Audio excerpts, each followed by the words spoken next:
रोज शंकर के मंदिर में प्रतिदिन जाने वाले को और एक और चीज अपने स्मरण में रहे, अगर शिव के मंदिर नहीं जा सकते तो अपने घर में जो शिवलिंग है उस पर जल चढ़ाओ।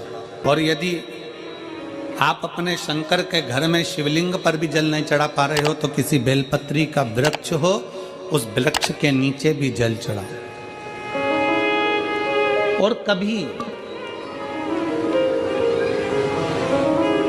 कभी मौका मिल जाए, कभी भगवान शंकर की बड़ी करुणा हो जाए, भगवान शंकर की बड़ी उदारता हो जाए, भगवान शंकर की बड़ी कृपा हो जाए, बड़ी कृपा हो जाए, भगवान शंकर जिस दिन तुम्हारे ऊपर बड़ी कृपा कर दे, किसी सोमवार को 3 नियम बना लो। जिस दिन मेरा भोले बाबा तुम पर कृपा कर दे उस दिन सोमवार का एक नियम बनाओ कि महीने का एक सोमवार मुझे ऐसा करना है, 3 नियम धारण करना है महीने के सोमवार को। पहला, सुबेरे जाकर शंकर भगवान को 1 लोटा जल चढ़ाना है। दूसरा, दोपहर के समय पर जाकर मुझे बेलपत्री के वृक्ष के नीचे एक चावल का दाना रखकर बेलपत्री की 7, 11, 21, 108, 51 जितनी परिक्रमा आप लगा सकते हो वो लगाना है। और तीसरा, बेलपत्री के वृक्ष के नीचे और शंकर के मंदिर के दरवाजे पर मुझे एक घी का दीपक लगाना है। बस ये 3 नियम जिसने महीने में एक बार ले लिया, समझ लो उसको पीछे हटने की जरूरत ही नहीं, वो आगे ही बढ़ेगा।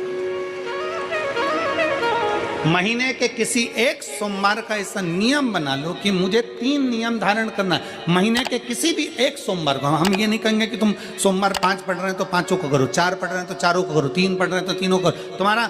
तुम तो महीने का एक सोमवार का नियम बना। और मेरी जीजियों से, मेरी बेटियों से जो विदेश में रह रही हैं, जो कहीं बाहर रह रही हैं, कहीं बड़े शहर में रह रही हैं, जो रोज मंदिर नहीं जा सकते, हर किसी महीने के एक सोमवार को भी ये नियम निर्धारण थे, तो उनसे कहेंगे कि 3 महीने में एक सोमवार का नियम बना लो। 3 महीने में नहीं बना सकते तो 6 महीने में एक सोमवार का नियम बना लो। और 6 महीने में नहीं बना सकते तो 1 साल में एक सोमवार का ऐसा नियम बना लो कि मैं साल का एक सोमवार ऐसा रहूंगी कि सुबह सोमवार के दिन मंदिर में जाकर जल चढ़ाऊंगी, दोपहर में जाकर बाबा को एक अक्षत का दाना रखकर, अक्षत का मतलब है कि बाबा मेरी दिनों दिन उन्नति करना। बेलपत्री के वृक्ष के नीचे जो अक्षत रखा जाता है वो उन्नति के लिए रखा जाता है। शंकर के शिवलिंग पर जो अक्षत रखा जाता है वो रोग मुक्ति के लिए रखा जाता है। अशोक सुंदरी पर जो अक्षत रखा जाता है वो संतान प्राप्ति के लिए रखा जाता है। षडानंद कार्तिकेय की ओर जो अक्षत रखा जाता है वह हमारे बच्चों की सुख समृद्धि के लिए रखा जाता है। विनायक की ओर,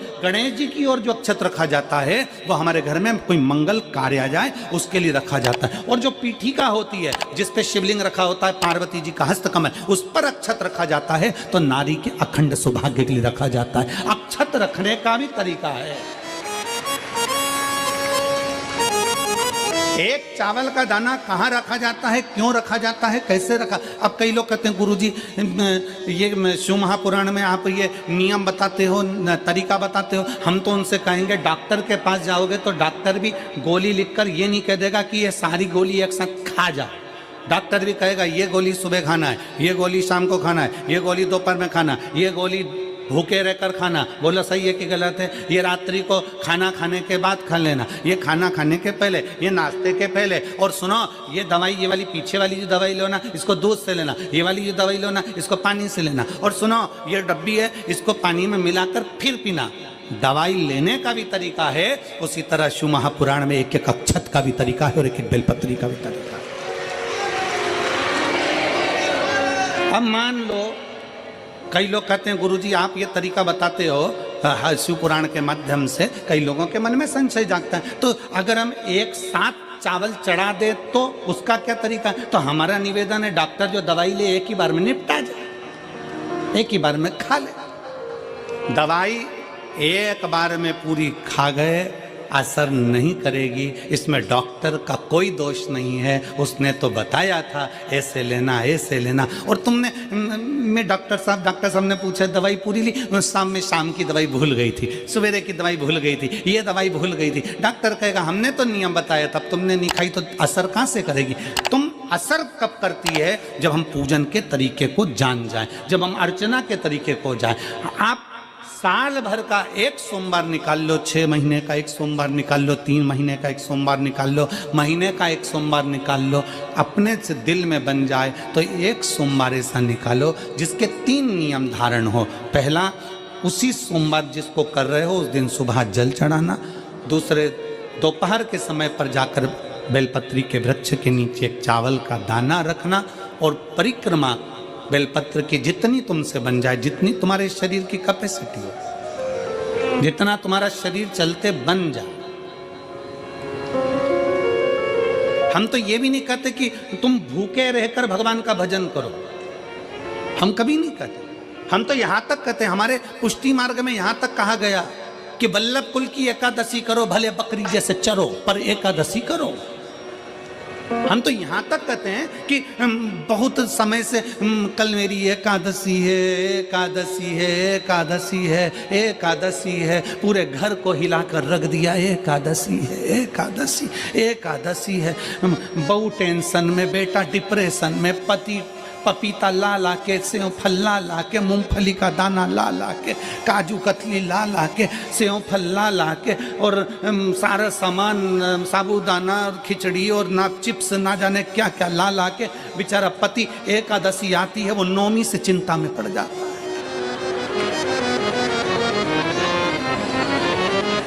हम तो ये भी नहीं कहते कि तुम व्रत बहुत भारी करो, तुम व्रत उपास भी बहुत टेंशन वाला करो, ना ना ना।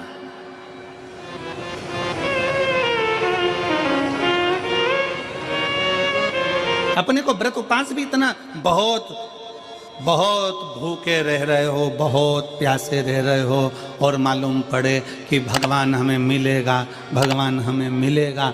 भगवान कहता है कि देख भाई, मैं भी भूखा नहीं रहता, तू भी भूखा मत रहे, मैं भी चकाचक रहता हूँ, तू भी चकाचक रहे, मैं भी अपने। और भगवान शंकर तो ये भी कहते हैं कि अपना परिवार भी मत छोड़ो। मेरे पास में पार्वती भी, एक ही देवता है जो विद फैमिली मंदिर में बैठता है। शंकर जी हैं तो पार्वती जी है, तो गणेश जी हैं, तो कार्तिकेय जी हैं, तो नंदी है, सब मंदिर के अंदर चाहिए। शंकर भगवान अपने पूरे परिवार के साथ। शंकर जी तो ये कहते हैं अकेले तुम क्यों रहते हो। शिव जी की एक बात अपने ध्यान में रखना, कितनी सुंदर बात है शंकर भगवान की, बहुत ध्यान में रखिएगा। आप जौहरी नहीं हो, हीरे को नहीं परख सकते। हम भी जौहरी नहीं है, हम हीरा को नहीं समझ सकते।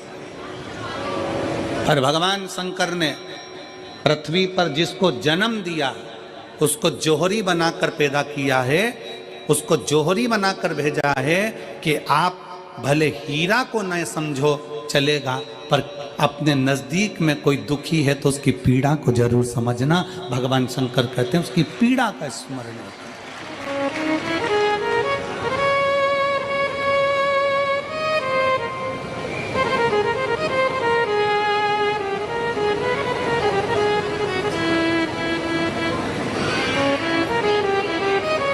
हीरा को समझो ना समझो, पर पीड़ा को जरूर समझिए। किसी के दर्द को जरूर समझिए, किसी के दुख को जरूर समझिए, किसी की तकलीफों को जरूर समझिए। पशुपतिनाथ का व्रत करते हो आप, 16 सोमवार का व्रत करते हो आप, संकट सोमवार का व्रत करते हो आप, शिवरात्रि का व्रत करते हो, सोमवार की अष्टमी का व्रत करते हो। उन व्रतों में सारे व्रत करो, मना नहीं है, पर उस व्रत में अपना पूर्ण समर्पण परमात्मा के प्रति रखो। केवल खाना छोड़ा है, अन्न छोड़ा है, भोजन छोड़ा है, और दिन में सुबह से लेकर शाम तक 2-3 बार तुमने कुछ ना कुछ पाया है, वो व्रत हो सकता है आपकी दृष्टि में, पर हमारी दृष्टि में व्रत कौन सा है। शिव महापुराण की कथा कहती है कि सुबेरे आपका व्रत चालू हुआ, दूसरे दिन ब्रह्म मुहूर्त तक जो आपका व्रत आपने रखा है, भगवान का जो व्रत कर रहे हो, उस व्रत में एक बात अपने अंदर उतार कर रखो कि इस दिन मैं अपने मोबाइल का त्याग करती हूँ, पूरे दिन मैं मैसेज नहीं पढ़ूंगी, मैं देखूंगी नहीं, मैं अपशब्द नहीं कहूंगी, मैं जानूंगी नहीं। दूसरा, आज के दिन मेरा व्रत है, आज 1 महीने में, 15 दिन में, 2 दिन में, 20 दिन में मैंने अगर किसी से भी अपशब्द कहा होगा, आड़ा टेढ़ा कहा होगा, तो सबसे पहले आज व्रत वाले दिन मैं उसको सॉरी कहूंगी, क्षमा मांगूंगी और अपने हृदय से लगाने का प्रयास करूंगी। व्रत है, व्रत का तीसरा अंश, आज मेरा व्रत है, मैं आज के दिन किसी को भी अपशब्द नहीं बोलूंगी, किसी के लिए आड़ा तड़ा नहीं बोलूंगा। आज जितना बन सकेगा मैं सात्विक जीवन जीऊंगा। चौथा, आज मेरा व्रत है, आज के दिन मैं झूठ नहीं बोलूंगी, ना झूठ बोलूंगा सुबह से लेकर शाम तक। और पांचवा, आज व्रत वाला दिन है, जितना फलार मैं करूंगी उसका पैसा जोड़ूंगी कि 15 रुपए का मैंने साबुदाना खाया, 10 रुपए का बटाटा खाया, ये खाया वो खाया, सारा हिसाब लगाकर 55, 60, 70 रुपए जितने होते हैं उसमें से एक अंश निकालकर मैं उसका एक भाग किसी गौशाला में जाकर गाय को चारा जरूर दूंगी। आपका व्रत, आपकी साधना, आपका तप, आपका बल, आप कैसा कर रहे हैं? केवल भूखे रहने पर भगवत पद की प्राप्ति नहीं होती। शिव महापुराण की कथा कहती है कि भूखे रहने से भगवान की प्राप्ति नहीं होती। शिव पुराण की कथा कहती है भगवान को पाने की भूख बढ़ाने से भगवान की प्राप्ति होती है। भीतर से परमात्मा को पाने की भूख बढ़ाइए, भगवान को पाने की भूख बढ़ाओ भीतर से।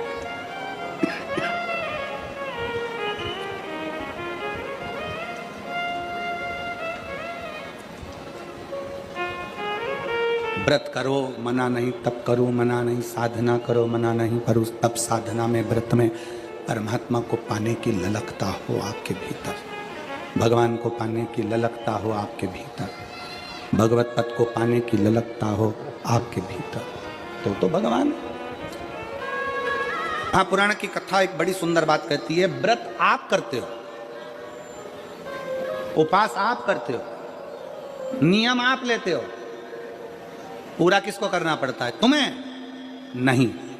व्रत आप करते हो, उपास आप करते हो, नियम आप लेते हो और पूरा देवाधिदेव करते हैं, भगवान शंकर करते हैं। बस इतना जरूर याद रखें कि जैसे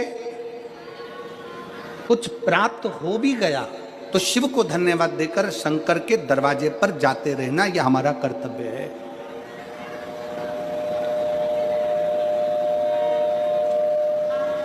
एक बहन जी ने पत्र लिखा था कल। उस पत्र में बहन जी ने लिखा कि शिव महापुराण तप का मतलब क्या होता? चलिए, उपास का मतलब बताओ। खाना छोड़ देना व्रत नहीं है, दूसरे का धन छुड़ाकर खाना छोड़ देना व्रत है। शिक्षा दे देना, किसी को चिकित्सा की जरूरत है उसकी चिकित्सा में थोड़ा सा धन लगा देना, कोई रोते हुए के आंख के आंसुओं को पोंछ देना, किसी के दुख में खड़े होकर उसको खुशियां प्रदान कर देना, ये दुनिया का सबसे बड़ा व्रत है, सबसे बड़ी साधना, सबसे बड़ा तप। मन साफ है तो सारी गलतियां माफ है, और अगर मन ही साफ नहीं है तो गलती कौन माफ करेगा भाई? हम भी तो अपनी जिंदगी में एक नियम बना सकते हैं कि मैं श्री शिवाय नमस्तुभ्यम का जाप करूंगी। मेरी कॉलोनी में कोई शंकर जी का मंदिर है, हम 5-10 महिलाएं प्रत्येक सोमवार को 10 मिनट बैठेंगी। शाम के समय प्रदोष काल में 6 बजे 6:30 बजे बैठेंगे, 6:45 बजे 15 मिनट बाद उठ जाएंगे, श्री शिवाय नमस्तुभ्यम का जाप करेंगे, शंकर जी को भोग लगाएंगे। अगर एक हफ्ते में 5 सोमवार पड़ते हैं तो 5 महिलाएं अपना नियम बना ले कि आज का प्रसाद थोड़ा सा, कुछ भी शक्कर, खड़ी शक्कर, कुछ भी मैं लेके आऊंगी, माँ भोग लगाएंगे, अपन 5 मिलकर श्री शिवाय नमस्तुभ्यम जपेंगे, प्रसाद बांट देंगे, अपने घर चले जाएंगे। ज्यादा ढोंग प्रपंच नहीं, दिखावा नहीं, कोई एक नियम। हमारे नजदीक में शंकर जी का मंदिर है, हफ्ते में एक बार नियम बनाएंगे, उस मंदिर में सफाई करेंगे। हफ्ते में एक बार नियम बनाएंगे, अपने नजदीक के शंकर के मंदिर को साफ करेंगे, क्लीन करेंगे। एक नियम अपने अंदर बनाओ शिव के प्रति।